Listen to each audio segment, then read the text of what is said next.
So the plan is we're going to the beach, go over some work, and then we're going to make a sandcastle. See who's the best sandcastle. Morning. Wait, did I bring the wine?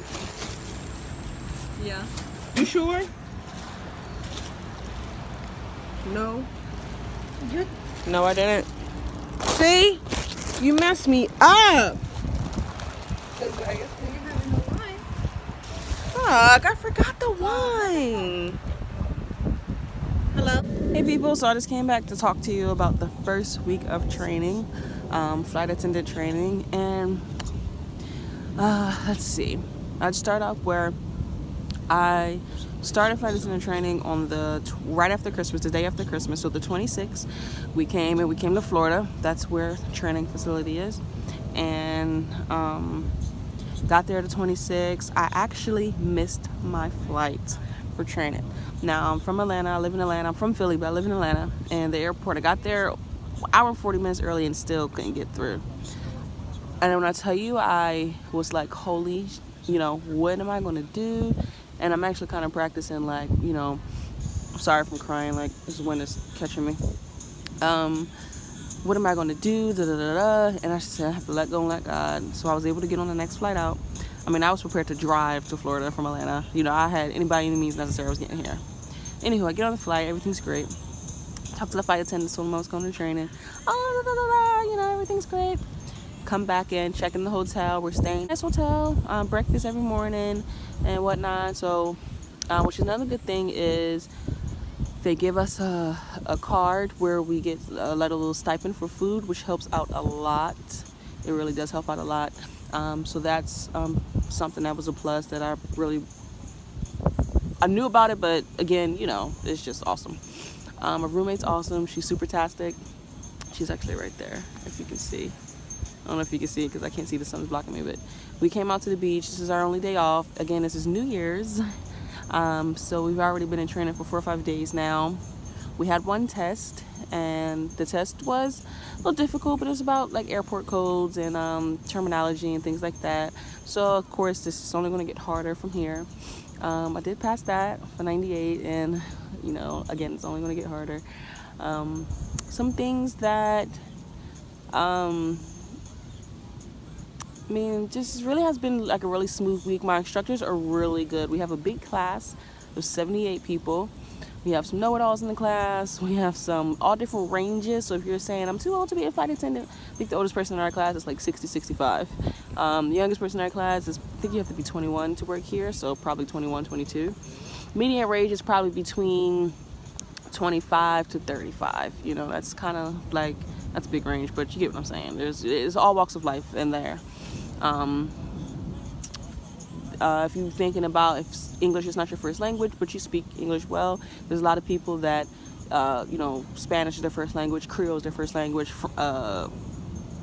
and Creole, Spanish, it's mostly just Creole, Spanish is people's first languages, but just to, if you're someone who's like, oh, I can't be a flight attendant because, no, that's not, it's all walks of life there. And again, it's been really cool. So I've been studying, obviously, every night. Last night was New Year's Eve, and I didn't study, honestly. We just had some wine and kind of went over some things. But our instructors really was just like, take it step by step each day, because it's so overwhelming. When I tell you it's overwhelming, you can't really see my face. Try not to be too Hollywood on you. But the sun. When I tell you it's overwhelming, like, it's overwhelming. It's no joke. I don't want but it's a funny, tricky thing. Like, you don't want to overthink the process, but you don't want to underestimate it. You have to like respect it, and it's like in the middle. You know what I mean? So there may be some things you catch on faster than others, but then there'll be something that totally stumps you. And again, I come from in the field of insurance, so I don't know anything about aviation, and other thing that I'm a backpacker and I know how to, like, yeah, that's it. But actual career, I don't know anything about aviation and stuff. So for me, I'm there are some, I think we have like 5 or 6 people who were flight attendants before. We have a couple people that have been gate agents before. But besides that, like, most of the class don't know anything about this field. So, but it's definitely one thing not to overthink things. Like when they give you a term like, okay, person with disabilities get on, and you know, baby on can't sit on this plane, this seat plane, or this exit row, whatever. It's not like, well, don't think in it too much. Like, well, if the baby is a super baby and the mom is the baby cannot sit in the exit row. Don't flip and smack it up and rub it down 50 million ways. That doesn't really exist. That's gonna happen once in a blue moon, if anything. You know what I mean? But if the lady just wants to go to the bathroom and the seatbelt sign is on, but the pilot said go empty why don't overthink, you know, that. Our structures are like this, it is what it is, but it is what it ain't. Period. All that other funny stuff is you're making up things, and I get it, but it's black and white, you know. So that's what they're teaching us. So that's my advice. If you're going to flight attendant school, my training is a month, and it's 4 months, so it's jam packed. It's a lot of information. They do a good job of saying, you know, this is important, this is not important, but it's good to know. Like, you gotta know everything, but you know what I'm saying. So, you know, they do a really good job at that. Take note, listen up, you know what I mean, type thing. It hasn't been any drama or anything within our classmates and stuff. I mean, there's a couple know-it-alls, and everybody knows it, and they're kind of irritated about it. But I'm not here to play games or anything, so I wouldn't even be any drama anyway. And if there was drama, I wouldn't even give a fuck, because that's just a bunch of bullshit. So, but besides that, we have a really good group. Everyone's cool. Different walks of earth. A lot of people are local from Florida. A couple of us coming from Atlanta. I know one guy from Philly. It's like whoop whoop. A couple people from New York. A couple people from Detroit, Dallas, Cali. We got a Cali in there. So it's a good group. But there's a good handful of people that are local. We have a shuttle that gets us from the hotel and back. Again, I'm in Fort Lauderdale, so I'm super excited, and I'm like so excited for this adventure. And as you see right now, I'm just enjoying it, because our next day off will be on the 9th, and it's the 1st now, and so it's going to be pretty jam-packed. And I'm pretty sure by next week I'm probably going to be somewhere in the ball crying, with Cabernet on one side, tissues on the other, but besides that, it's a really good experience, and I'm so excited for everything to come. And I'm so glad we got good instructors that are actually kind of taking their time and breaking it down for us and making it. They're teaching us how it's going to be on the line. Now, of course, they're book teaching us, but you know, you can read something. The cat ate the dog and had an apple afterwards, but in the line, the cat are best friends with the dog, and they baked the apple pie. Like, you know, it's just, sometimes it's just different when you're actually on the line versus in the textbook. And they're giving us the textbook and then regurgitating it back to us as we would be on the line. You see what I'm saying? And making it sense. So I think they're taking that extra step. They don't have to do that, and I think that's a really big thing. But I don't want to ram your ears off that. It was the first week of our training. One test, couple of days. Hello guys, and welcome back to the adventure. I've made it to the beach. We've been here for like an hour now. Ate a little, made sandwiches. Ross is back. She's still back there. I'm going to make a store run, and then we're going to take you out to dinner. My feet are so ashy. Look like I was playing chalk or kicking chalk. So we're just going across the street to the store. It's called the Marketplace Deli, and it's a big sign that says liquor deli. So that's what we're gonna do, and it's literally right across the street, like across the street. Okay. Yeah, so after this, we're gonna lay on the beach for a couple hours, and then we're gonna we're trying to find, like, I'm really in the mood for like seafood, crabs type thing, like ceviche. But like this is like a little touristy area, so you know I'm big on that. Like if I'm in a tourist area, I just go with the plain Jane or something. I was gonna go to like the Capitol Grill or go to like go to the Capitol Grill or like, you know, go to what's the other restaurant called? I don't really like Morton's, but they have like a little happy hour.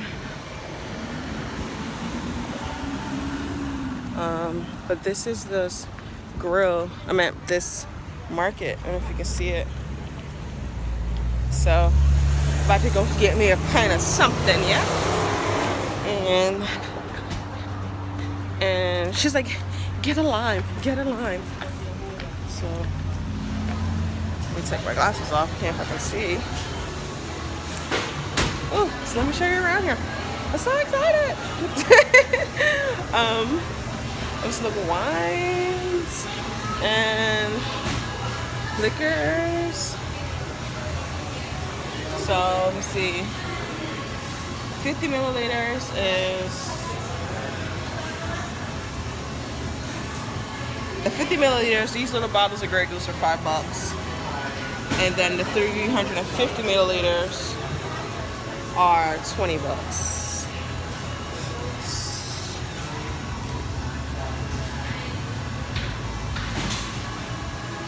All right, we might. She doesn't drink there, I don't think.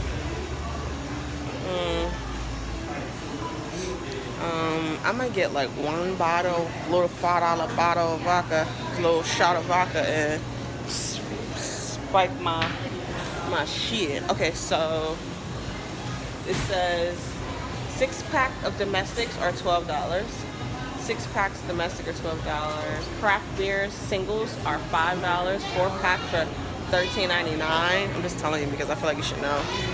Imported beers are $5, 4-pack, $13.99. Domestic beers, 4-pack. Domestic beer single $4, 4-pack, $10.99. I'm struggling to read this. And then I don't do Red Bull. And sodas are $2.50. I like the way they have everything out though. All right, so she doesn't drink beer because. And it's cold, so we probably want a cold beer, honestly.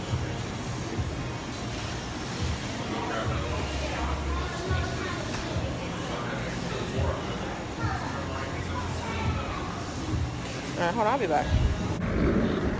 So, got the bottle of wine, got the Sauvignon Blanc, and it was $20 for the bottle, which I'm literally, that's the store over here, and the beach is right here, literally across the street. So I knew it was gonna be high, but look at this fucking dark piece of chocolate. Look, I'm about to walk past it. Oh my